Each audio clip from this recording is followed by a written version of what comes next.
As duas bestas se tornam amigas. Este é o tópico da palestra de hoje à noite. E a pergunta agora é, quem são essas duas bestas? Qual o impacto que elas têm sobre nós? Nós só podemos compreender essas bestas se nós já estudamos Daniel, capítulo 7, onde os atributos dessas bestas são explicados para nós. O nosso foco não é Daniel capítulo 7, porque este é um seminário sobre o Apocalipse. Mas há um vídeo inteiro sobre este assunto. Em Daniel capítulo 7, os atributos do poder da besta são dados. Ali, ele é explicado como sendo um chifre, e em Daniel, o chifre é uma entidade política, um rei ou um reino. E esse poder seria diferente do primeiro, diferente de todos os outros reinos. Agora, se você estuda Daniel capítulo 7, você perceberá que os atributos dados ali serão retomados uma vez mais em Apocalipse capítulo 13. Então, o mesmo sistema será descrito num formato diferente em Apocalipse capítulo 13. Mas o que é interessante a respeito dessa entidade política, o que a faz diferente de todas as outras, e a razão por que ela é diferente é que ela também é eclesiástica, ou seja, é também um sistema religioso. Sim, porque a sua principal ênfase é a religião. Ela tem uma birra contra os santos do Altíssimo, e ela é blasfema em relação ao Altíssimo. Daniel capítulo 7, versículo 25 diz: "E ele falará grandes palavras contra o Altíssimo e cansará os santos do Altíssimo." Percebam que ele tem uma agenda política e uma agenda religiosa. "E cuidará em mudar os tempos e as leis." Mudará os tempos e mudará as leis. Isso é fascinante. Se você pensa a respeito do sistema, e esse sistema só pode ser aplicado a uma instituição, isto é, Roma. Nenhuma outra instituição se encaixa em todos os aspectos do chifre pequeno. Pena que eu não tenho tempo para entrar em todos os detalhes. Ele mudou os tempos e ele mudou as leis de Deus e os tempos de Deus. Vamos voltar a falar disso daqui a pouco. "E eles lhe serão entregues na mão em um tempo e tempos e metade de um tempo." E nós retomamos essa profecia em Apocalipse capítulo 11.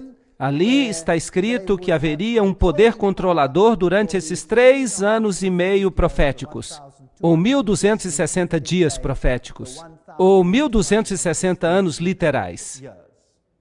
Agora, a besta de Apocalipse capítulo 13, ela é um conglomerado de tudo aquilo que nós vimos em Daniel capítulo 7.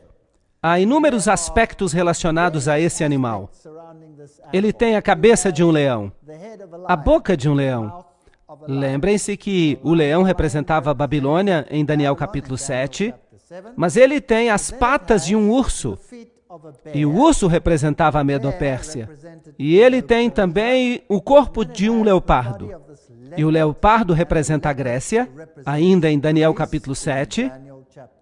E então ele tem 10 chifres, e as 7 cabeças e os 10 chifres representam os 10 reinos que nós temos em relação aos animais ali de Daniel capítulo 7.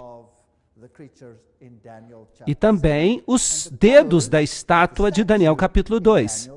Então esta é uma besta conglomerada.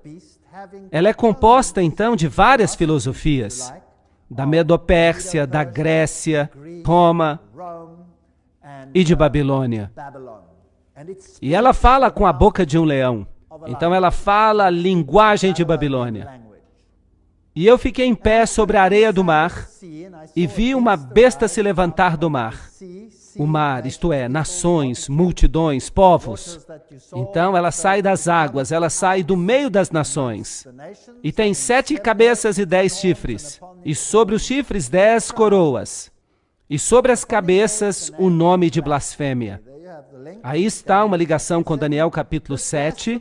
Esse poder blasfemo que se levanta contra o Altíssimo sai do meio das nações. E em Daniel capítulo 7 nós vemos que ele sai ali de Roma e do Império Romano, e especialmente do Império Romano Ocidental.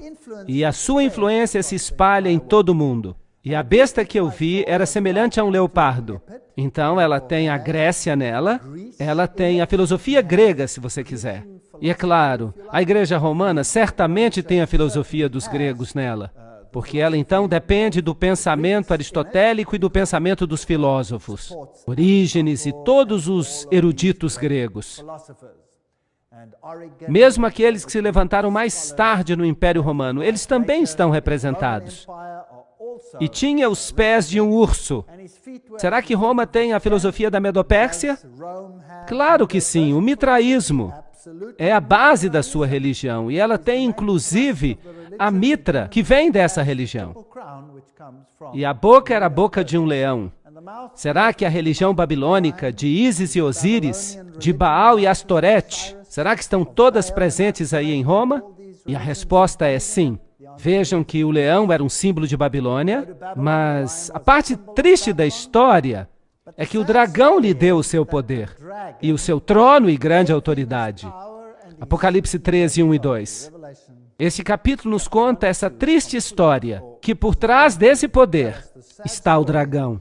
E o dragão nada mais é do que o próprio demônio. Apocalipse 12, 9 identifica o dragão como Satanás, mas Satanás opera através de agentes humanos. Em Apocalipse 12, o dragão, operando através de Roma pagã, tentou destruir a Jesus.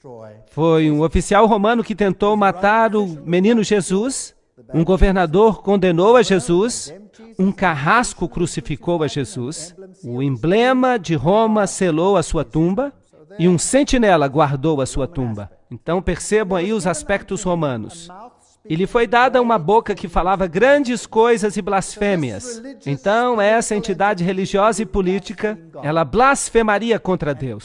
E poder lhe foi concedido para continuar durante 42 meses.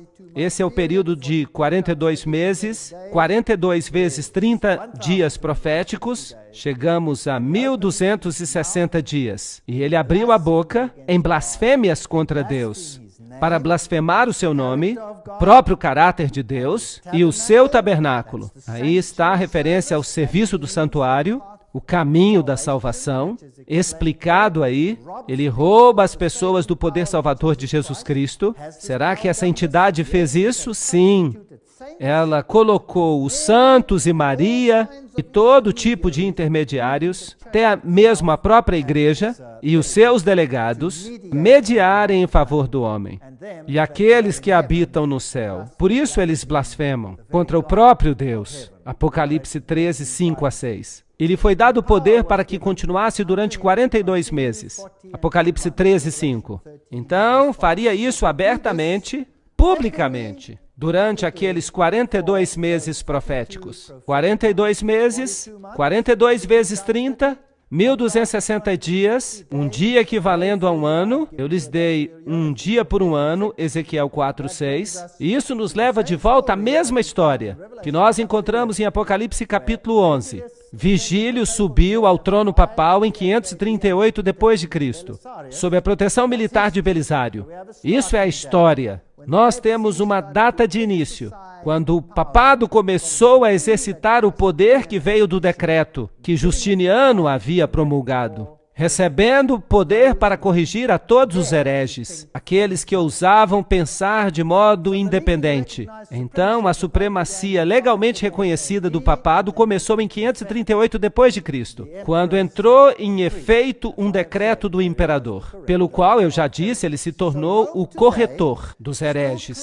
Então, Roma hoje ainda alega que ela deveria ser a única a determinar o que as pessoas deveriam crer, porque o Papa diz que é infalível em questões doutrinárias. Labanca, professor de História da Universidade de Roma, afirma que, depois da sucessão dos imperadores, veio a sucessão dos pontífices em Roma. Quando Constantino abandonou Roma, ele concedeu o seu trono ao pontífice. Isso se baseia no que eles chamam de as cartas de Constantino. Já foi provado que elas são falsas. Não obstante, essa é a história. A transferência da residência do imperador para Constantinopla foi um triste golpe no prestígio de Roma. E naquele momento poder-se-ia prever o seu declínio rápido, mas o desenvolvimento da igreja e a crescente autoridade do bispo de Roma, do Papa, lhe deram um novo fôlego de vida e fizeram dela, de novo, desta vez, a capital religiosa do mundo civilizado. Essa é a história romana de Abbott. Isso é um fato, história. A Bíblia diz, e lhe foi concedido fazer guerra contra os santos e derrotá-los. E poder lhe foi concedido sobre todas as tribos e línguas e nações. Aqui está uma declaração profética, que esse mundo controlaria que parte do mundo? Todo o mundo. Então, o poder lhe foi concedido sobre os santos durante o período de 1260 anos, e esse poder conseguiu conquistar o mundo inteiro. A história de Stanley afirma o seguinte: os papas preencheram o lugar vazio dos imperadores de Roma, herdando seu poder, prestígio e títulos do paganismo. Constantino deixou tudo para o bispo de Roma. Isso não é inteiramente verdade. O papado nada mais é do que o fantasma do falecido Império Romano, que senta coroado sobre o seu túmulo. Então nós temos um imperador. Ele tem até o título de Pontifex Maximus, que costumava pertencer ao imperador de Roma. De fato, o Papa se tornou imperador de Roma. Está escrito no Western Watchman que a igreja perseguiu. Sim, a igreja não nega isso, que ela promoveu perseguições, que ela usou as penas mais severas, até mesmo a pena de morte. Ela executou essas penalidades, como se tivesse sido ferida de morte. Então, há aqui uma ferida mortal, e a sua ferida mortal foi curada. E uma parte do mundo ficou maravilhada após a besta. Oh, não está escrito assim. Está escrito, todo mundo se maravilhou após a besta. Agora, esta declaração aqui é muito interessante. Eu vi uma de suas cabeças como se ela tivesse sido ferida de morte. Algumas traduções dizem, parecendo ter uma ferida mortal. Há uma diferença entre parecia ou como se fosse e tinha uma ferida mortal? Sim ou não? Sim. Parecia ter uma ferida mortal. Mas parece que isso foi só para enganar. Apenas uma imitação de Jesus Cristo. Porque a palavra anticristo significa em lugar de Jesus Cristo. Então, sigam a linha de raciocínio. Esse sistema se colocou no lugar de Jesus como mediador. Agora, esse sistema perdoa os pecados. Esse sistema lhe dá um novo fôlego de vida. Abre as portas para o céu ou para o inferno. E esse sistema recebe uma ferida e passa por uma ressurreição. É uma contrafação de Cristo. Parece, então, ter uma ferida mortal. Então, trata-se do período de 1260 anos, de 538 a 1798. Uma das cabeças parece sofrer uma ferida mortal. Então, nesse período de tempo, ele parece morrer, mas ela não morre de fato. Ela simplesmente fica escondida. Mas como besta, ela morre, porque ela perde o seu poder político. E então ela vai receber de volta o poder político, e assim ocorre uma ressurreição. Ressurreição da besta. É isso que a Bíblia está dizendo. Então, em 1798, Berthier entra em Roma, ele dissolve o governo papal, Napoleão e o seu exército de maçons estabelecem um governo secular. Assim diz a Enciclopédia Americana. Berthier entrou em Roma no dia 10 de fevereiro de 1798 e proclamou a República, assim cumprindo essa profecia. Literalmente, a metade da Europa pensou que o veto de Napoleão seria obedecido e que o Papa e o Papado estariam mortos. Livro Papado Moderno, do reverendo Joseph Hickeby. Citar essa autoridade é quase que citar a Bíblia. Então, exatamente 1260 anos, o assassinato de um francês em Roma em 1798 deu aos franceses uma desculpa para entrar em Roma. A história eclesiástica diz que levaram o Papa para o exílio e a besta recebeu uma ferida mortal. E eu vi uma das cabeças como se tivesse recebido uma ferida mortal. E a sua ferida mortal foi curada. E todo mundo se maravilhou após a besta. Certamente isso não é possível. Nem todo mundo vai seguir o catolicismo. Apocalipse 13:3, esta é a questão que a gente deve perguntar, se eles vão seguir. Aqui está um artigo da Crônica de São Francisco, dizendo que o Vaticano fez paz com a Itália, e ambos os lados assinaram com muita cordialidade, e a ferida foi curada entre os dois. Apocalipse 13:7. E poder lhe foi dado sobre todas as tribos, e línguas e nações. Isso é assustador. Roma vai controlar o mundo inteiro. É isso que está sendo dito. Então, um poder religioso universal, controlando a consciência de todo mundo. É isso que a profecia fala. E eles adoraram o dragão. Se você seguir esse sistema, mesmo sem querer, você vai estar adorando o dragão, pois ele deu o poder à besta. Isso é um disfarce. Jesus Cristo foi substituído por esse sistema de anticristo, algo que ficou no lugar de Cristo. E adoraram uma besta. Então a besta recebe adoração. E é como se houvesse aqui um sistema de pai e filho, dizendo: quem é semelhante à besta? Quem é capaz de fazer guerra contra ela? Se você se opõe, você será destruído pela guerra? Provavelmente. E abriu a sua boca em blasfêmia contra Deus, para blasfemar contra o seu nome e o seu tabernáculo. Nós já falamos sobre o tabernáculo, trata-se do ministério de Cristo e aqueles que habitam no céu. O próprio Deus sofre blasfêmias. Jesus é removido de seus escritos e todos que habitam sobre a terra a adorarão. Aqueles cujos nomes não se encontram escritos no livro da vida do Cordeiro, morto desde a fundação do mundo. Apocalipse 13, 4 a 8. Então vocês não acham que é importante que os católicos romanos devessem saber que eles pertencem a esse sistema e mesmo sem querer que eles cooperam com esse sistema e, portanto, adoram o dragão? Eu fiquei feliz por descobrir isso. Vocês não sabem que aqueles de quem vocês são servos, que vocês são servos daqueles a quem vocês obedecem, quer do pecado para a morte ou a obediência para a justiça. Romanos 6,16. Bem, se você obedece a esse sistema, então você faz parte dele. Pois tu disseste em teu coração: eu subirei ao céu, eu exaltarei o meu trono acima das estrelas de Deus. Eu serei semelhante ao Altíssimo. Satanás quer adoração. Então, se nós adorarmos o sistema, então nós estaremos adorando o dragão. O Papa já foi considerado o homem do ano. Eu acredito que os profetas são capazes de olhar através das correntes do tempo. O Billy Graham disse: ele será considerado na história o maior dos papas modernos. Fascinante. Ele, de fato, tem a vontade e a determinação de ajudar a humanidade por meio da espiritualidade. Talvez essa declaração deva ser corrigida. Deveria dizer espiritismo. Isso é maravilhoso, isso é bom. Eu sei que a dificuldade que os líderes têm com essas questões. Foi isso que disse o Dalai Lama.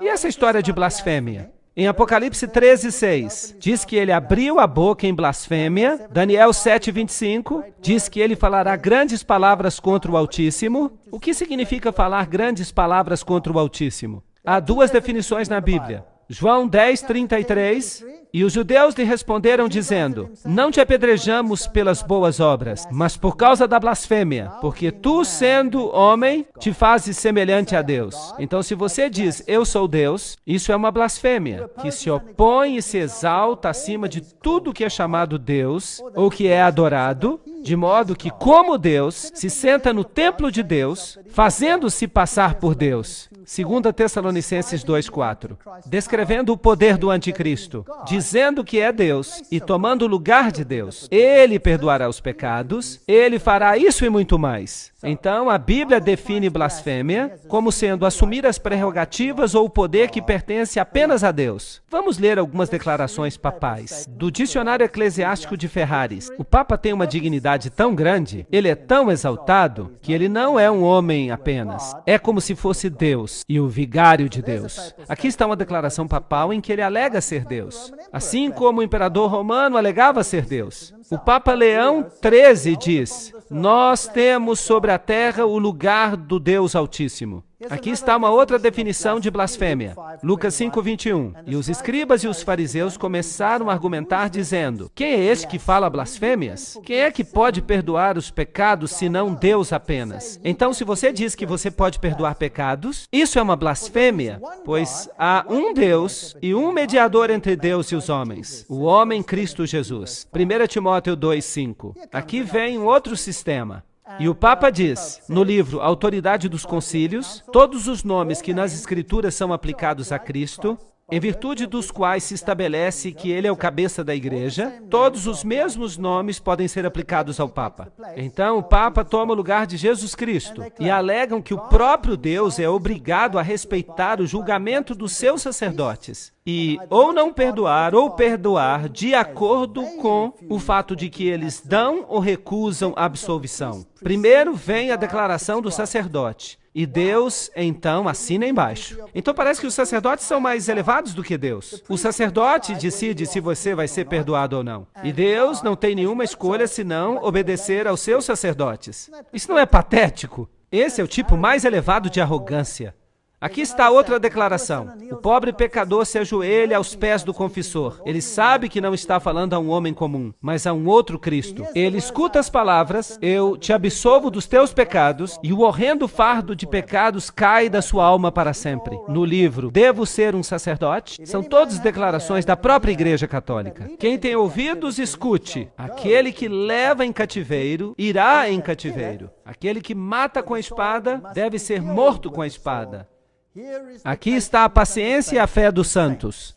Apocalipse 13, 9 a 10. Agora, Daniel faz um acréscimo em relação a este poder. Ele acrescenta que ele cuidaria em mudar os tempos e a lei. Nós já falamos sobre isso. O papado mudou a lei de Deus. Tirou o segundo mandamento, transformou o quarto mandamento em terceiro mandamento, aplicou ao domingo em vez de ao sábado, e então dividiu o 10º mandamento em 2 mandamentos, de modo que o número 10 continuasse entre os mandamentos.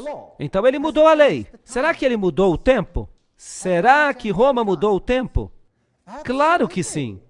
Que tempos Roma mudou? Mudou quase que tudo. Qual é o calendário que nós observamos? Nós usamos o calendário gregoriano. O calendário gregoriano. Quem é Gregório? Foi um papa. Por que Gregório mudou o calendário? Porque ele tinha que mudar os tempos. Percebem? Ele tinha que mudar os tempos. Hoje é um bom dia para a gente falar sobre isso, porque hoje é o dia da festa de Ishtar. Oh, lamento. Vamos dizer isso de um modo melhor. Hoje é a Páscoa pagã. E a festa de Ishtar e a Páscoa judia são duas coisas inteiramente diferentes. Não há uma coisa como a Páscoa pagã. A Páscoa judia era determinada pelas fases da lua. E os dias da Páscoa judia eram determinados pela lua nova. Então, quando vinha a lua nova, então os dias eram contados. E a Páscoa podia acontecer em qualquer dia. Ela não tinha que acontecer numa sexta-feira, ou num sábado, ou num domingo. A Páscoa podia acontecer em qualquer dia, a depender da fase da lua nova. Mas a festa de Ishtar, ela ocorria no primeiro dia da semana. Então o papado mudou o calendário para alinhá-lo com a festa de Ishtar. E hoje nós temos uma alteração nas regras do Velho Testamento, onde você contava os dias. Agora se aplica a regra da festa de Ishtar, que somente pode acontecer no domingo. Somente cai no domingo, embora no passado a Páscoa judia pudesse acontecer em qualquer dia. Agora, isso equivale a dizer que eles estavam se distanciando do Cordeiro Pascual. E isso pode acontecer.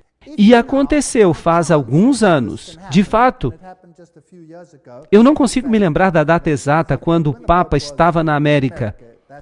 Foi exatamente aí que aconteceu, por falar nisso. Aconteceu que a festa da Páscoa pagã e a festa da Páscoa judia coincidiam e ocorreriam no mesmo dia. O que eles fizeram então? Bem, quando isso ocorre, eles ficam malucos. Eles não gostam disso. Então, o Papa adiou a Páscoa pagã em uma semana. Foi isso que ele fez. Ele adiou a Páscoa em uma semana porque ele não ousava fazer com que ela coincidisse com a Páscoa judia, porque eles não queriam ter nada que ver com o Cordeiro Pascual que morreu por nós. Eles servem uma outra coisa. Ishtar é uma festa pagã. Então ele mudou os dias da festa. Ele mudou os tempos. Ele mudou todo o calendário para fazer com que ele se alinhasse com as festas pagãs. E ele mudou também a lei de Deus. Então, aquele que mata com a espada deve ser morto com a espada. Aqui está a paciência e a fé dos santos. Apocalipse 13, 9 a 10. Dessa forma, em 1798, o papado recebeu uma ferida mortal. Ele recebe a ferida mortal. Ele é morto com a espada que ele tinha usado para matar. E agora o profeta olha ao redor e nós temos a data 1798, quando esta ferida mortal aconteceu. E eu vi uma outra besta saindo da terra. Agora, se o mar representa povos, multidões, nações, línguas, então o que a terra representa? Bem, um lugar onde você não tem multidões, nações e línguas. Eu vi uma outra besta, uma outra entidade política saindo de uma área do planeta onde não havia povos e multidões e nações. Então não pode ser a Europa, não pode ser a Ásia, não pode ser o Oriente Médio. Então aqui temos uma nova entidade política e ela tinha 2 chifres como um cordeiro. Ela tem princípios que parecem princípios de um cordeiro, mas ela fala como um dragão, e isso é interessante. Agora, quem é que tem esse poder? Bem, vamos então aos reformadores. Essas pessoas eram magnificentes. Eu tenho muito respeito pelos primeiros reformadores. John Wesley, em suas notas sobre Apocalipse 13, escritas em 1754, diz o seguinte da besta de 2 chifres. Ela não veio ainda, mas ela não deve estar distante, pois ela deve aparecer no final dos 42 meses da primeira besta. Agora, os reformadores todos disseram claramente, Roma é o anticristo. Eles estavam observando, e agora eles dizem, bem, esta outra besta não pode estar distante. A questão é, que outro poder se levantou exatamente nesta época, numa área onde não havia grandes multidões de nações? Só há um poder que se qualifica. E esse poder é o poder dos Estados Unidos. Há muitos anos essas imagens já eram interpretadas assim, embora os Estados Unidos fossem relativamente um poder insignificante. Vamos dar uma olhada no aparecimento dos Estados Unidos e vamos ver se ele se encaixa. A Declaração de Independência foi assinada em 1776. A independência foi reconhecida pelas nações do mundo em 1783. Em 1787, a Constituição dos Estados Unidos foi formada. Em 1791, a Carta dos Direitos foi acrescentada. E em 1798, o mesmo ano em que Roma recebeu a ferida mortal, a França, a nação mais poderosa da Europa naquela época, reconheceu a independência dos Estados Unidos. Então, a mesma nação que fere o papado com uma ferida mortal, no mesmo ano reconhece os Estados Unidos. Então o profeta vê que a primeira besta recebeu uma ferida mortal e depois continua olhando e vê outra besta subir, exatamente a tempo, em sentido profético. Em 1863, o ato de emancipação dos escravos. A Torre Eiffel é um símbolo da maçonaria. A Estátua da Liberdade é um símbolo da maçonaria. 1798 é uma data muito importante. Liberdade e justiça para todos. Esse é o princípio que o faz parecer um cordeiro. O dragão, um poder prévio, disse, tirem-nos da terra e enforquem-nos. É assim que o dragão fala. E é assim que o cordeiro fala. Aqui está um princípio semelhante ao de um cordeiro. O Congresso não fará nenhuma lei com respeito ao estabelecimento da religião, ou proibindo o seu livre exercício. Jesus disse a mesma coisa. Dai a César o que é de César e a Deus o que é de Deus. Jesus não veio para forçá-lo em suas decisões. Você pode escolher aceitá-lo ou rejeitá-lo, mas nenhum teste religioso será jamais exigido como qualificação para um emprego público nos Estados Unidos. Nós consideramos que estas verdades são autoevidentes, que todos os homens foram criados iguais, que lhes foi concedido pelo Criador certos direitos inalienáveis. E entre estes se encontram a vida, a liberdade e a busca da felicidade. Princípios semelhantes aos de um cordeiro. Mas esta Constituição terá que ser mudada se é para que haja legislação religiosa e até perseguição. A Constituição deverá ser abandonada. Nós nos movemos de uma república para uma democracia. Os Estados Unidos não eram uma democracia, era uma república. Você podia escolher, mas há uma vasta diferença entre uma república e uma democracia. Percebam que se 10 lobos e um cordeiro têm que votar a respeito do cardápio do almoço, o cordeiro acabará sendo o cardápio do almoço numa democracia. Porque são 10 contra 1, mas uma república tem princípios inteiramente diferentes dos de uma democracia. A Constituição é central numa república. E você não pode simplesmente votar. Mas isso parece que mudou. A Bíblia diz em Apocalipse 13:11, ele fala como dragão. Agora, o dragão deu ao primeiro poder o seu trono e grande autoridade. E ele é usado para quê? Para blasfemar a Deus e para perseguir os santos. Não foi isso que ele fez? Vocês creem que o mesmo poder começará a fazer a mesma coisa? Acham que isso é possível? Apocalipse 12:17 diz, então o dragão se irou contra a mulher e foi fazer guerra contra o restante da sua semente, aqueles que obedecem os mandamentos de Deus e têm o testemunho de Jesus. Se você se apega à palavra de Deus e àquilo que os profetas disseram, e se você obedece aos mandamentos de Deus em vez de aos mandamentos dos homens, será que você vai ficar encrencado com o dragão? Então, ele fala como dragão. Mas como é que o dragão fala?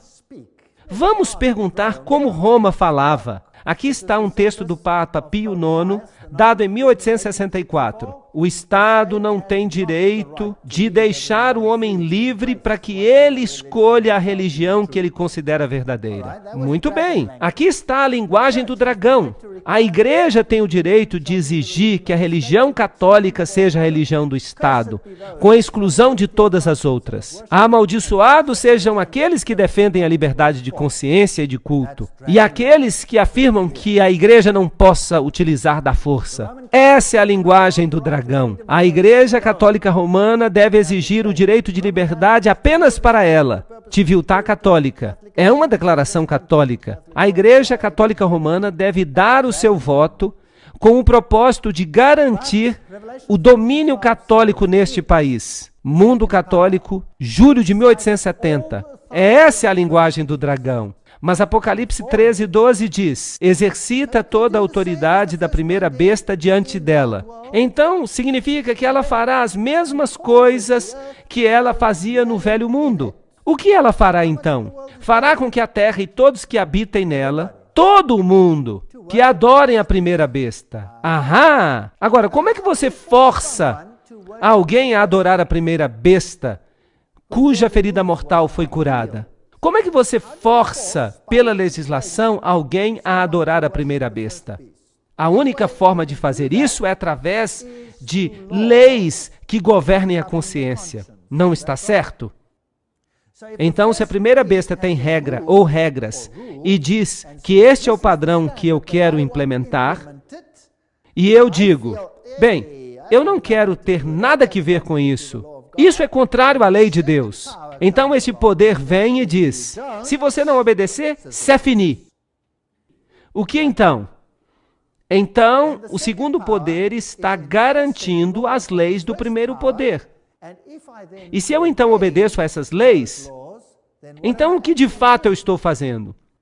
Eu estou adorando a primeira besta, porque ela é que fez as leis. Isso não é verdade?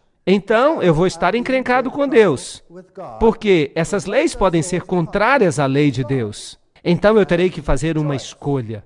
E é isso que a Bíblia diz que vai acontecer. A segunda besta fará exatamente isso. E ela faz grandes maravilhas, de modo que até fogo desce do céu sobre a terra à vista dos homens. O que é isso? Bem, pode ser fogo literal, mas eu acho que nós estamos falando de fogo espiritual aqui. E ela engana aqueles que habitam na terra. Agora, um fogo literal não é muito enganoso. É doloroso. Mas um fogo espiritual E isso poderia ser problemático.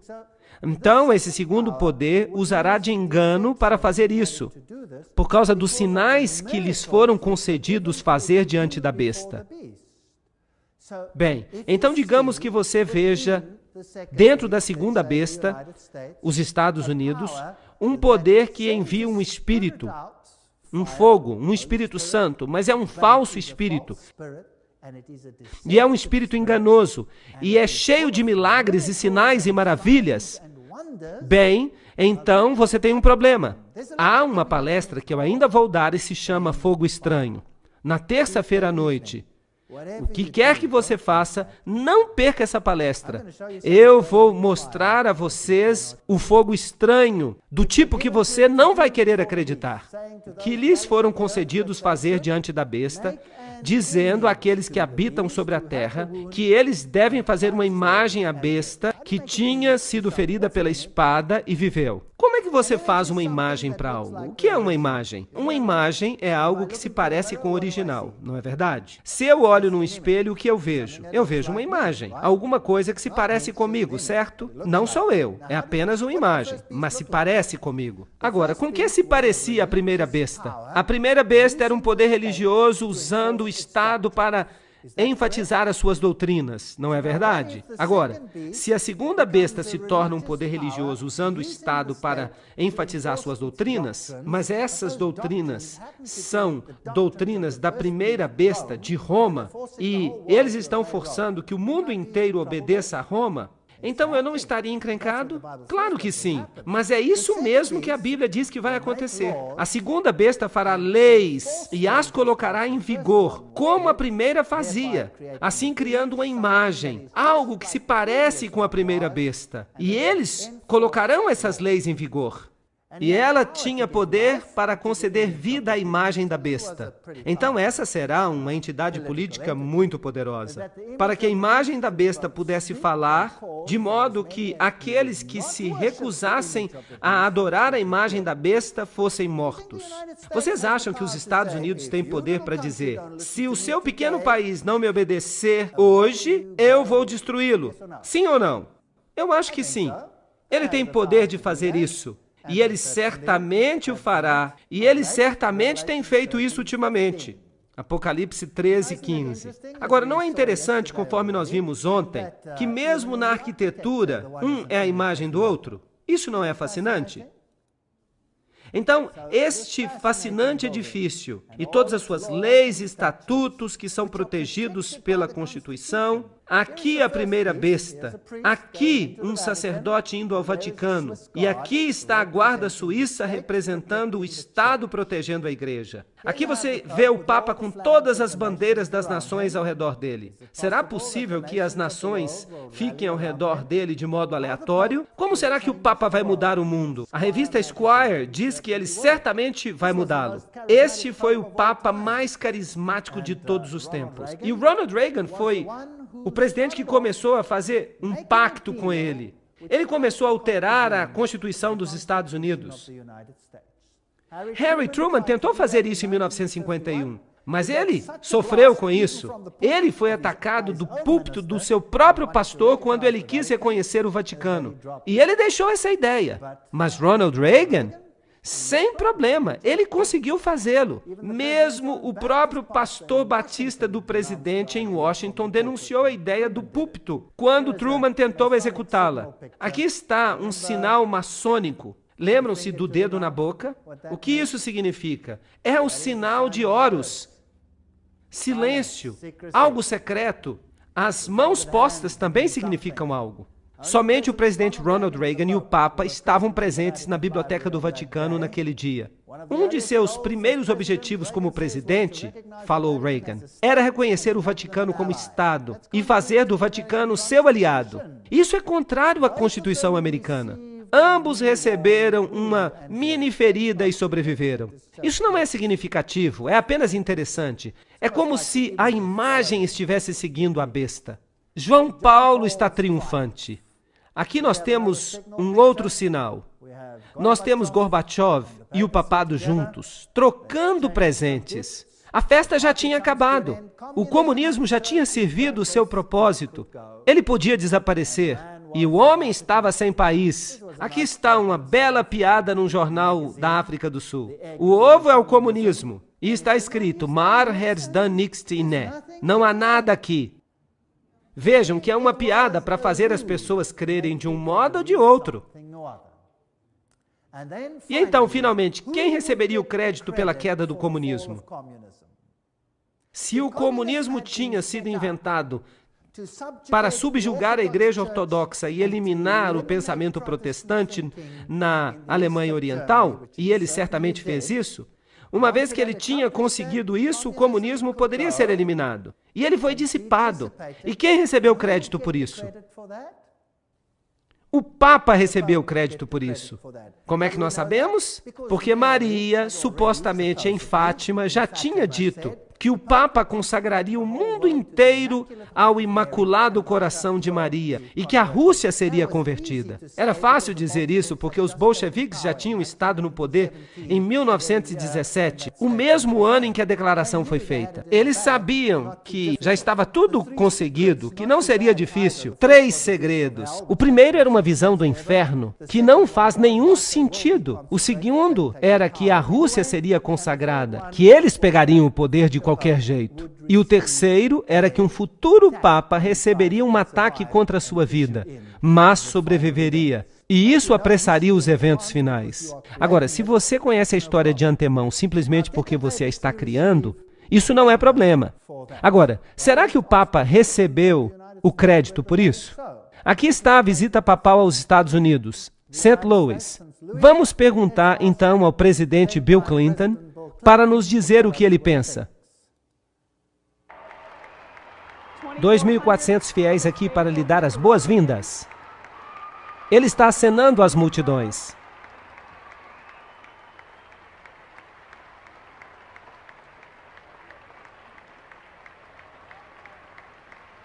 O arcebispo Regali está junto com o Papa enquanto ele aperta as mãos da primeira-dama. Nós o honramos por ajudar a levar avante uma revolução de valores em espírito na Europa Central e na antiga União Soviética, libertando a milhões de pessoas para viverem segundo sua consciência e nos libertando do constante temor da guerra nuclear. Vossa Santidade, em nome de todos nós que estamos aqui reunidos hoje, de fato, em nome de todo o povo de nossa amada nação, nós lhe damos as boas-vindas aos Estados Unidos. Senhores e senhoras, Sua Santidade, Papa João Paulo II, e o vice-presidente dos Estados Unidos e o arcebispo. Então, quem recebeu os créditos pela decadência da União Soviética? O Papa. Nós o honramos por libertar milhões.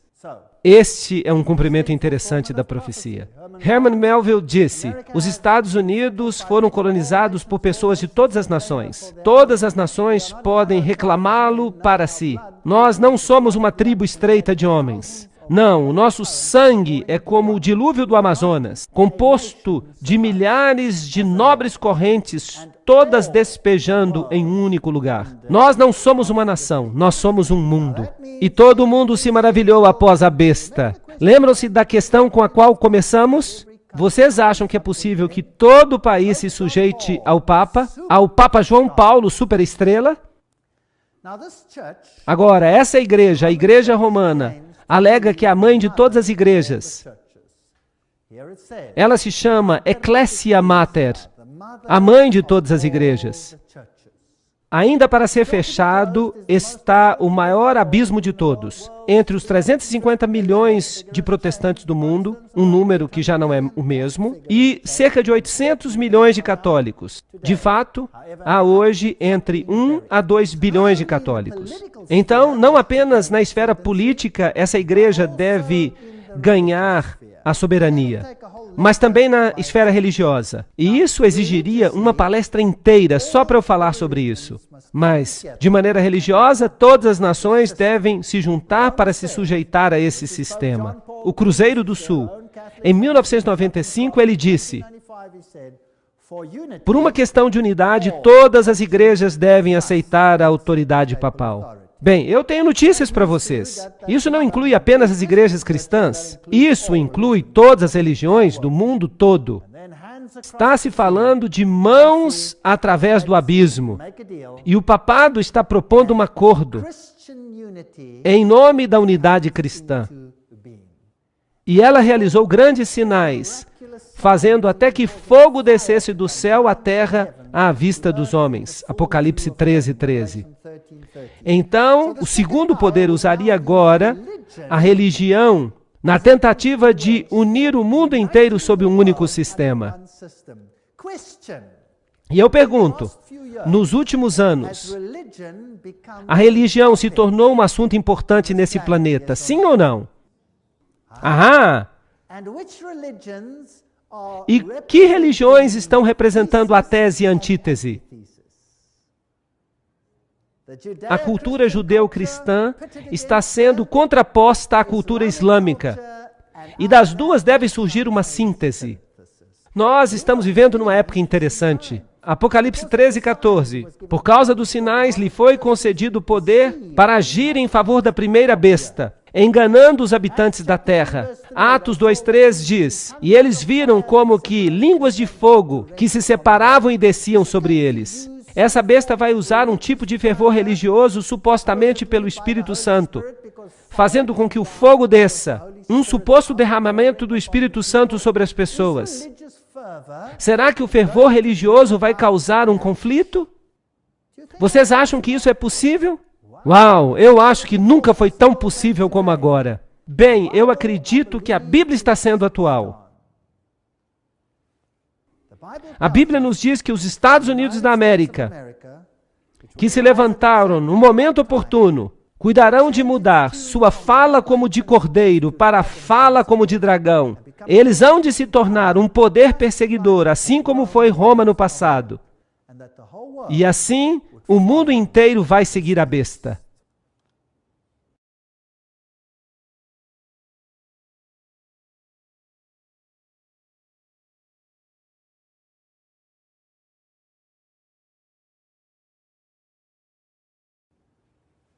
Bem, na nossa sessão anterior, nós vimos como surgiram os Estados Unidos, nós vimos os princípios do poder papal, nós vimos que a Bíblia fez previsões acerca do segundo poder.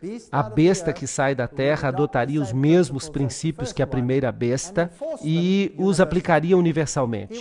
E lhe foi concedido poder, diz Apocalipse 13:15. Para dar fôlego à imagem da besta, para que a imagem da besta pudesse falar. Então, esse novo poder religioso teria sua voz ouvida e faria com que muitos que não adorassem a imagem da besta fossem mortos. Você ou é a favor ou é contra. Então, o princípio básico é, entre em forma, entre em forma. Isso mesmo, entre em forma ou você morrerá. Bem, você sabe que o presidente dos Estados Unidos está fazendo muito barulho acerca disso. Ele diz, ou você está do nosso lado ou está contra nós. Não é interessante? Igreja e Estado, eles vão operar juntos. Vai haver uma imagem a qual se prestará culto. Será que vai haver uma mudança na Constituição? O Grande Conflito, página 445. A imagem da besta representa essa forma do protestantismo apostatado que se desenvolverá quando as igrejas protestantes buscarem o auxílio do poder civil para a implementação dos seus dogmas. É um engano aplicar os procedimentos democráticos americanos à fé e à verdade. Revista Time, janeiro de 1995. Bem, isso é contrário à Constituição. Eles chamaram isso de engano naquela época. Bem, lembremos-nos, ele fará com que grande e pequeno, rico e pobre, livre e escravo recebam uma marca na sua mão direita ou na sua fronte, e nenhum homem será capaz de comprar ou vender, exceto aquele que tiver a marca, ou o nome da besta, ou o número do seu nome. Aqui Está tudo num pacote. Apocalipse 13, 16 a 17. Aqui estão as questões que estão sendo discutidas. Então, se você não aceita a marca da besta, da primeira besta, você precisa perguntar, o que é a marca da primeira besta? Hoje as pessoas pensam que é uma marca do computador, um chip na mão, talvez uma forma de controlar a compra e a venda. Há aparelhos que foram criados, que podem ser colocados na mão ou debaixo da pele da sua fronte, que são capazes de dizer onde você está e em que banco você está fazendo transações. Detalhes como aqueles de uma conta do cartão de crédito. Mas a minha pergunta para vocês é esta. Será que o cartão de crédito consegue controlar a consciência? Sim ou não? Será que uma nota de dólar consegue controlar a consciência? Sim ou não? O que controla a consciência é uma marca, um aspecto distintivo, se você prefere, da primeira besta que é o catolicismo. Será que um chip do computador é uma marca distintiva do catolicismo? Será que o que nós estamos lidando é com doutrinas? Certamente nós estamos lidando com doutrinas. Será que Deus se preocupa se você pode comprar feijão? Ou será que Ele se preocupa com um código de barra? Será que você vai ficar fora do céu por causa disso? Ou será que Deus se preocupa se você está obedecendo a um poder terreno contrário à sua vontade? Será que Ele se preocupa com isso? Sim, trata-se de uma questão de lealdade. Sim, talvez haja um chip. Talvez eles o coloquem sobre a sua mão, talvez sobre a sua fronte. Não importa. Isso não é a marca da besta, porque a marca da besta já foi definida como catolicismo. Será que um chip do computador mudou a lei de Deus? Sim ou não? Será que um chip de computador perseguiu os santos? Será que um chip de computador mudou os tempos? Não.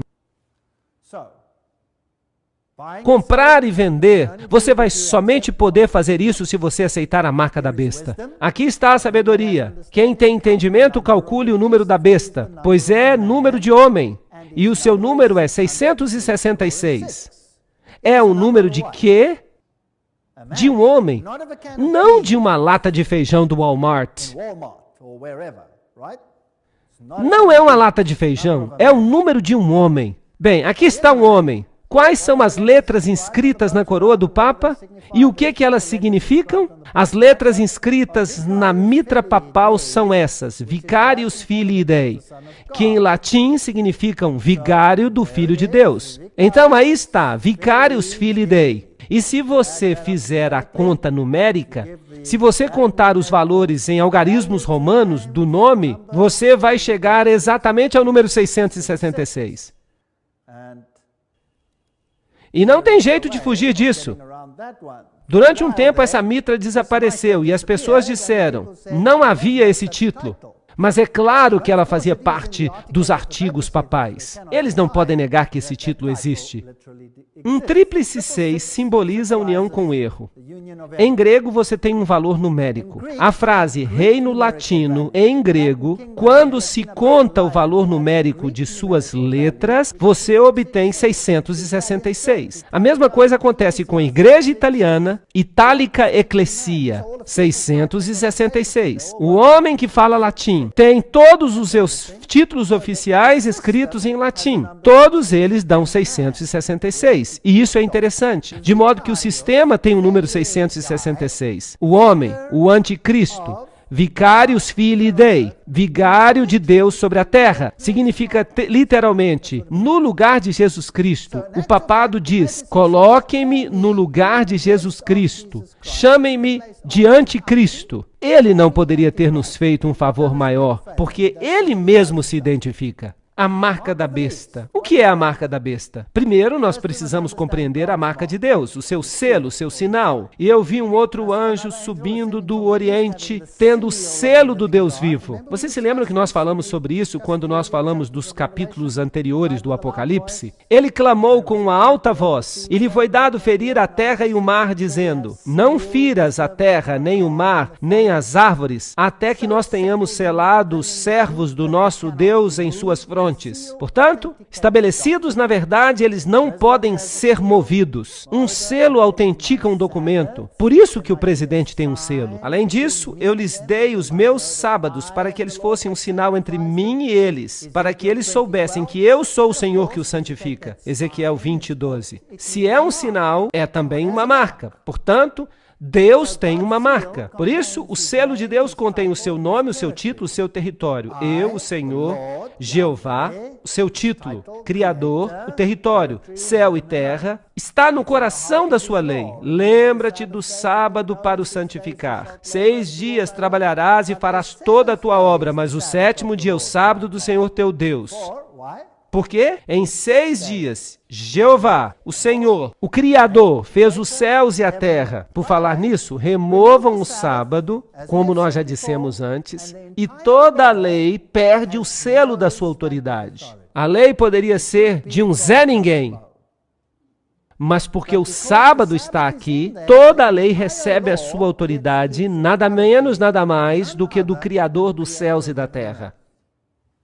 Bem, e se você pegar essa lei e modificá-la? E se você colocar um selo diferente ali? O que você faz então? O que acontece então? Pois Satanás atacou o sábado, porque ele é o selo da lei de Deus. É a marca da autoridade que torna válida toda a lei. Lembram-se de Daniel 7:25? E ele cuidará em mudar os tempos e a lei. Bem, vamos perguntar ao Papa se ele fez isso. Neste livro do Papa está escrito: o Papa tem poder para mudar os tempos, para abolir as leis e para desfazer todas as coisas, até os preceitos de Cristo. Isso é muito arrogante. Ele pode fazer o que ele quiser. Não admira que ele tem o sinal de Horus na sua lapela aqui. Jesus Cristo é o mesmo ontem, hoje e para sempre. Hebreus 13:8.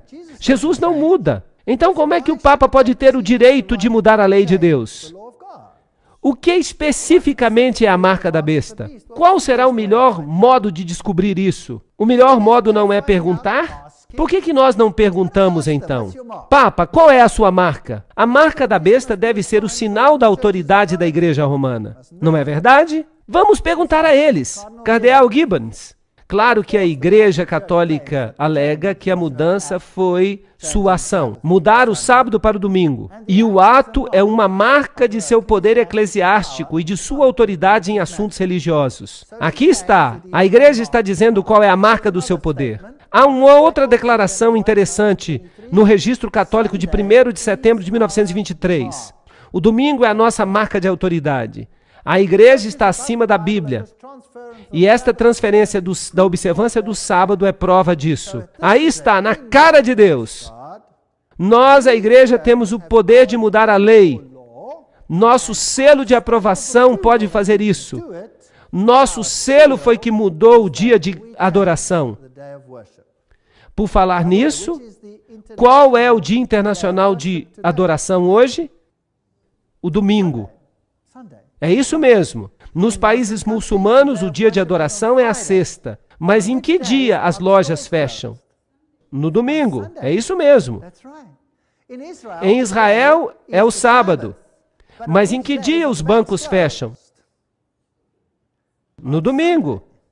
E o ministro do Interior quer introduzir o domingo como segundo dia de descanso. Isso é interessante. Schafft endlich sin Wettergärung, diz o Papa. Continuem com isso, continuem com o governo mundial. Em sua viagem à Polônia, o Papa João Paulo denunciou o materialismo excessivo e a separação entre a Igreja e o Estado. E o que dizer da união entre Igreja e Estado, onde a Constituição americana os separa? Eu quero ouvir algum americano se levantar e gritar: deem-nos justiça, deem-nos decência e ao inferno com a Constituição. Isso estava no jornal The Catholic News, em 1963. Aqui está o ministro da Justiça dos Estados Unidos dizendo: a parede de separação entre igreja e Estado é uma metáfora baseada numa história ruim. Essa é uma declaração horrível. Uau! Uma metáfora que se mostrou inútil como guia para o nosso julgamento. Ela deveria ser franca e explicitamente abandonada. Ok. Os Estados Unidos estão começando a falar como dragão, certo ou errado? Sim, essa é a linguagem do dragão. Aí está, o ministro da Justiça disse essas palavras, uma metáfora baseada numa história ruim. Aqui está um artigo da revista Time, em 1995, dizendo: o muro de separação entre a igreja e o Estado que foi erigido pelos humanistas seculares, alô? Será que eles conseguem torcer a verdade? E outros inimigos da liberdade religiosa. Eu pensei que tivesse sido colocado ali pelos amigos da liberdade religiosa. Bem, esse muro caiu. Aqueles que se opunham às nossas opiniões agora são os novos fascistas. Agora, isso é interessante. Aqui está o bully chamando a tampa de preta. Isso não é fascinante? Agora temos um fascista chamando um fascista de fascista. Aí está o pensamento jesuíta dialético. É brilhante, é tão inteligente, porque somente um fascista pode fazer uma regra que comanda a consciência. E se você se recusa a obedecer a essa regra, porque você aceita uma outra regra, você se torna, por princípio, um fascista. Porque você está aceitando um regime totalitário, você está aceitando a Deus, mas eles estão aceitando um outro tipo de governo, e esse é o do Estado. O jornal St. Louis Post-Dispatch fala: à medida que o segundo século depois da Carta dos Direitos chega ao fim, a Suprema Corte está redefinindo o que a liberdade religiosa significará no terceiro século. De modo amplo, a nova abordagem da Corte ajuda as religiões convencionais, embora fira as religiões que são pouco convencionais. É melhor você entrar no barco, senão... E vai ficar pior. Eu estou trazendo notícias ruins, mas felizmente eu estou muito alegre a respeito disso. Vocês já notaram? E isso é uma coisa que as pessoas acham difícil de entender. Eu não estou alegre com isso. Eu não descobri isso. Eu não descobri. Eu sou apenas um papagaio repetindo o que outras pessoas já descobriram. Eu estou alegre é porque isso é o cumprimento da profecia. E quando a profecia é cumprida, isso nos informa quem está no controle. Quem está no controle? Deus está no controle. E quando isso se cumpre, eu sei que eu vou logo para o meu lar. E quanto mais depressa, melhor. Vão em frente, acabem logo com isso. Nós queremos ir para casa. Não queremos lágrimas, não queremos choros, não queremos crimes. Não queremos mortes ou estupros, não queremos coisas terríveis que acontecem com as crianças. Tudo isso vai passar. Não vamos precisar de chaves, não vamos precisar de nada. Vai ser ótimo. Parece claro, e isso é o ministro da Justiça falando, parece claro que por estas leis o Estado nos compele, sob a sanção da lei, a que nos abstenhamos de trabalho ou de recreação no domingo, por causa da opinião da maioria quanto a esse dia. Pela lei, o Estado torna o domingo um símbolo de respeito ou aderência.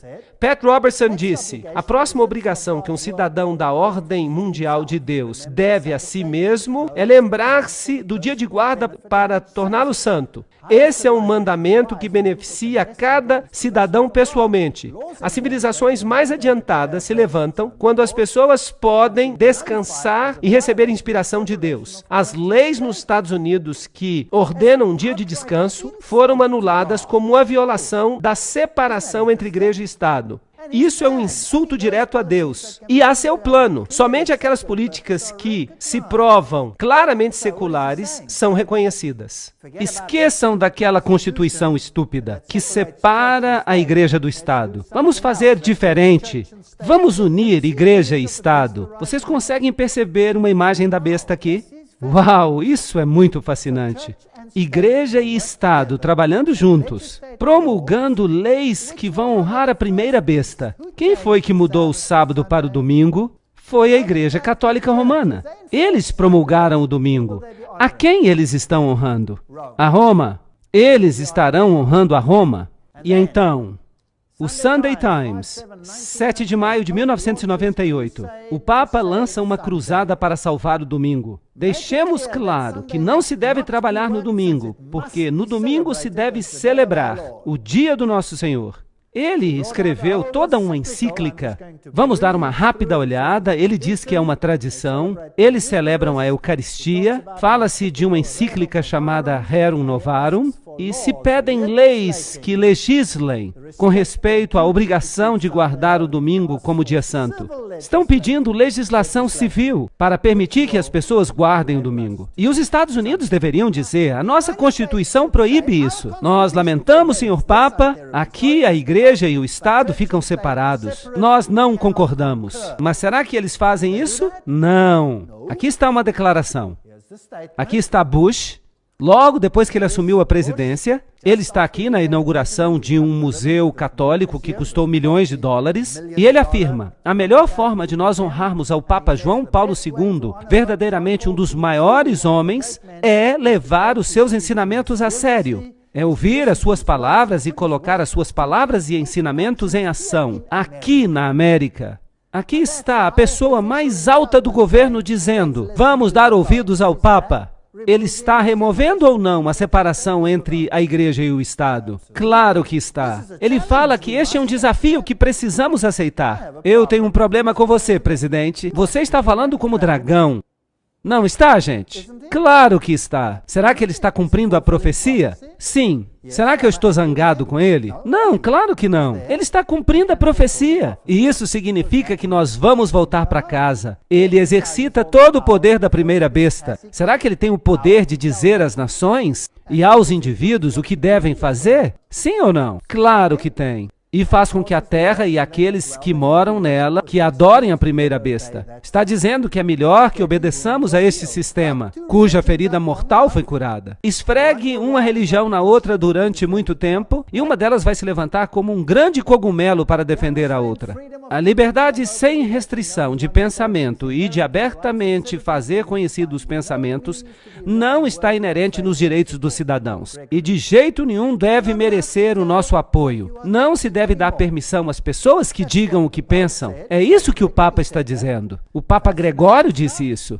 Será que os Estados Unidos estão agora dizendo as mesmas coisas? O presidente não acabou de dizer que aqueles que dizem isso e aquilo são os novos terroristas? É melhor que você não diga nada contra nós, senão... Ele disse ou não? Sim, ele disse. Ele está dizendo as mesmas coisas. Interessante. E nós já lemos esta daqui. Se nós católicos nos tornarmos a maioria numérica suficiente neste país, poremos um fim na liberdade religiosa. Bispo de St. Louis, 23 de novembro de 1851. Vão colocar rapidamente um fim na liberdade religiosa. No venerável dia do sol, que os magistrados e as pessoas que residem nas cidades descansem e que todas as lojas fechem. Esse foi o edito de Constantino. Os cristãos não deveriam judaizar. Essa é a parte mais fascinante.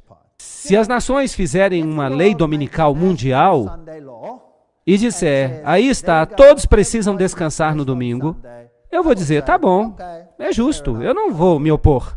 Eu vou ganhar mais um dia de folga. E se eles disserem que é para a gente guardar a quarta, a quinta e a sexta, eu vou dizer, oba, agora eu posso ficar a semana toda em casa. Estão entendendo? Mas há algo diferente nessa lei. A lei também diz, além de não trabalhar no domingo, o que ela está dizendo?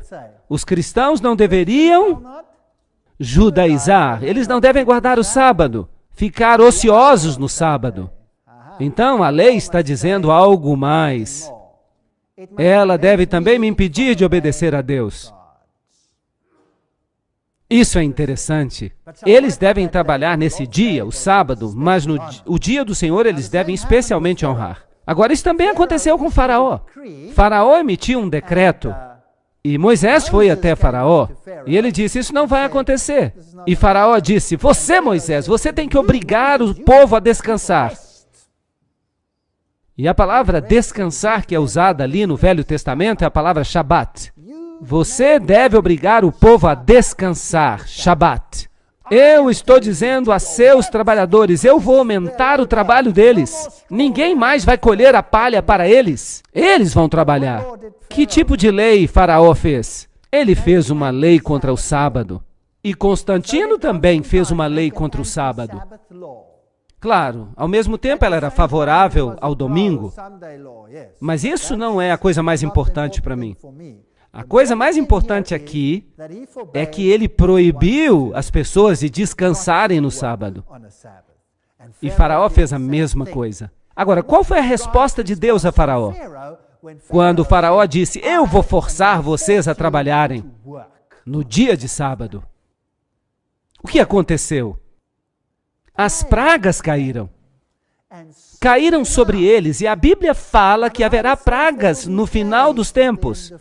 Elas vão cair sobre eles, certo ou errado? Os paralelos são absolutamente fantásticos. Desde a época dos apóstolos até o Concílio de Laodiceia, cerca de 364, a observação sagrada do sábado dos judeus continuou, como pode ser provado por muitos autores, mesmo a despeito do decreto do Concílio contra ela. Vejam que os primeiros cristãos ignoraram os decretos papais, que o sábado continuou a ser guardado, não obstante o decreto do Concílio contra ele, também pode ser percebido pelo fato que o Papa Gregório I escreveu contra os cidadãos romanos, proibindo qualquer trabalho feito no sábado. Isto é, no domingo, porque as pessoas continuavam trabalhando no domingo. Então, vejam que a igreja primitiva guardava o sábado. Agora aqui está outro decreto interessante, proclamado pela primeira besta. No Sínodo de Toulouse, em 1163 d.C., foi emitido o seguinte decreto: os bispos e sacerdotes tomem cuidado e proíbam, sob pena de excomunhão, qualquer pessoa de presumir ou dar apoio ou auxílio aos seguidores dessa heresia, a guarda do sábado. Este foi o decreto contra os valdenses. Eles escolheram guardar o sábado bíblico. Então o Papa disse, hereges, isso não deve acontecer. Onde quer que estes sejam descobertos, não se deve ter com eles nenhum negócio de compra ou venda. Então a primeira besta proclamou um decreto que aqueles que guardassem o sábado receberiam um boicote econômico. Não deveriam comprar ou vender, de modo que, privados do auxílio normal da vida, eles fossem compelidos a se arrepender dos seus maus caminhos. Quem ousar desrespeitar essa ordem, seja excomungado, que seja considerado um parceiro deles na mesma culpa. A todos que encontrarem, que sejam aprisionados pelos príncipes católicos e sejam punidos com a perda de todas as suas posses. Este foi um decreto católico romano. Você não pode comprar ou vender se você continuar a guardar o sábado, e nós vamos tirar tudo o que você tem de você. Mas será que os valdenses deram ouvidos? Não. E então qual foi a próxima coisa a acontecer? O rei Ildefonso de Aragão baniu todos os valdenses em 1194.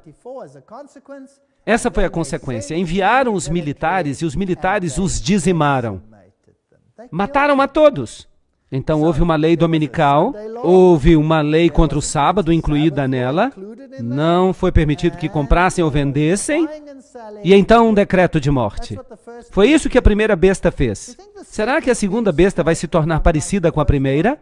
Acham que é possível? Será que a imagem vai fazer a mesma coisa? Parece que sim, porque o autor Harold Lindsell, editor da revista Cristianismo Hoje, ele diz que todo o comércio, incluindo os postos de gasolina, deveriam fechar aos domingos, por força de uma legislação por intermédio de oficiais que foram devidamente eleitos pelo povo. Estão pedindo a mesma coisa. A Bíblia prevê uma confederação de todas as religiões no futuro. Sim, nos Estados Unidos, tentando unir a igreja e o Estado. E as pessoas vão ser pegas num fervor religioso, por um suposto derramamento do Espírito, com sinais e maravilhas. E isso vai convencê-los de que Deus está com esse movimento. Está fazendo sentido?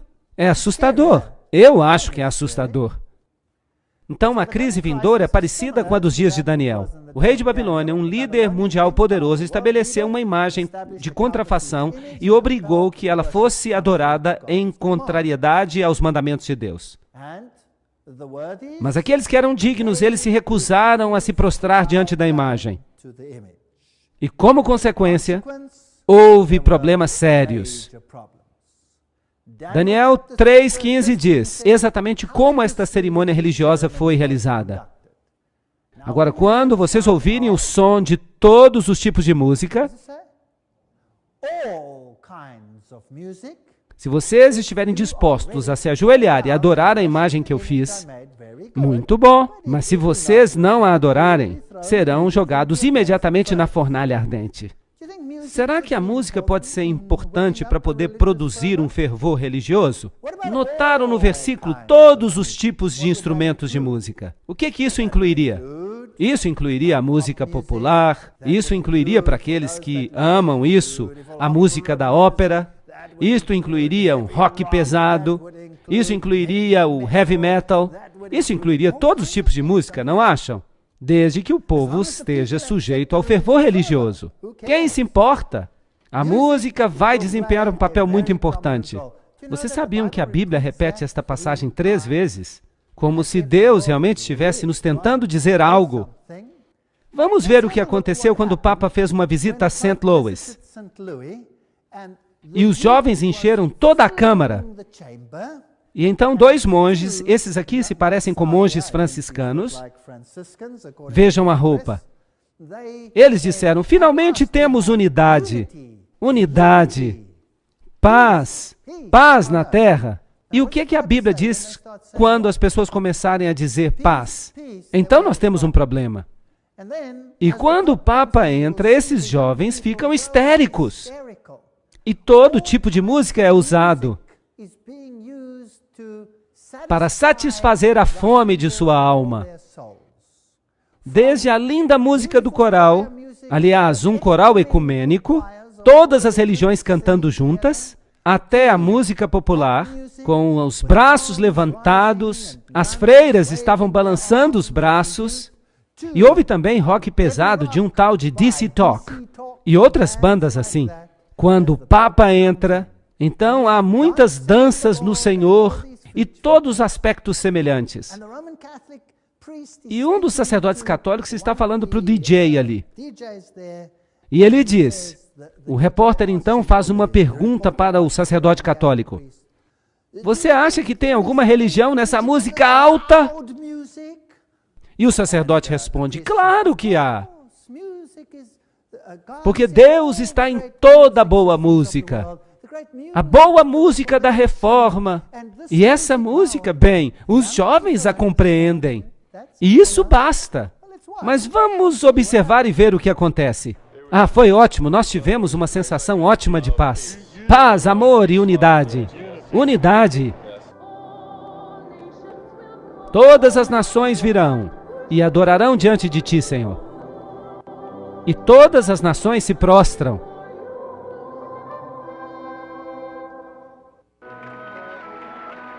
A próxima nação.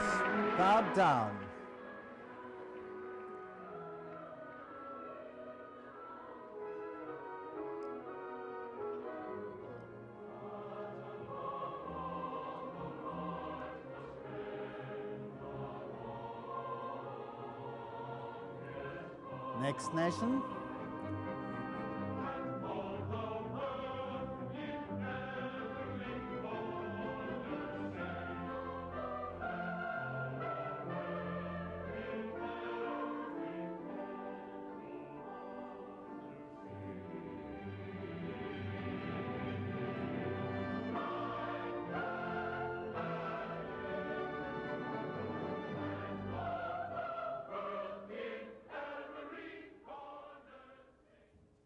Bem, neste pequeno clipe eu só mostrei para vocês as nações se prostrando. Se eu fosse mostrar tudo, nós ficaríamos aqui o dia inteiro. Representativamente, todas as nações do mundo vieram e se prostraram diante do Papa. A música e as outras questões que eu mencionei prepararam o palco para os jovens e para os velhos. Eu vou mostrar o resto do clipe numa outra palestra, mas nós vamos continuar nesse caminho interessante. Então, o mundo está preparado para aceitar essa autoridade. Mas a Bíblia diz em Romanos 6,16, não sabeis que a quem obedeceis, vós vos tornais seus servos, quer do pecado para a morte, quer da obediência para a justiça. Então, se vocês obedecerem este sistema, e o papado já solicitou essas leis, ele já solicitou. O presidente americano já disse que vai obedecer às orientações do Papa. Porque as igrejas, elas estão clamando por uma legislação dessa natureza. No entanto, Jesus diz, vinde e me segui. Agora nós vimos a base de Apocalipse capítulo 13. Apocalipse capítulo 13 descreve os 2 poderes políticos que, em essência, controlam o mundo. no final dos tempos. Um representando o catolicismo da Idade Média e o outro representando o protestantismo atual, fazendo exatamente o que ordena a primeira besta. Será que o protestantismo mudou completamente? Ou será que o protestantismo foi infiltrado? Essa é uma boa pergunta. Eu ainda vou lhes dar uma palestra que vai mostrar para vocês se de fato o protestantismo foi infiltrado. Vamos ver se os grandes pregadores protestantes são de fato o que eles dizem que são. Nós também vamos olhar esse fogo, esse derramamento do Espírito de Deus, entre aspas, que está invadindo os Estados Unidos e o mundo. Não apenas os Estados Unidos, mas o mundo inteiro, através da mídia. Será que isso está certo ou será que não está certo? Quais devem ser os nossos critérios? A palavra de Deus. É tudo o que temos. Vocês verão nas próximas palestras. Uma se chama Que Todos Sejam Um. Outra sobre o fogo estranho. Não percam essas palestras. Elas vão ser bastante reveladoras. E nós vamos pintar um quadro. E nós veremos que Deus fez uma previsão de 100% do que vai acontecer neste planeta. E é por isso que eu levanto a minha cabeça de satisfação, porque Deus está no controle. Jesus vai ser o derradeiro vencedor. Obrigado.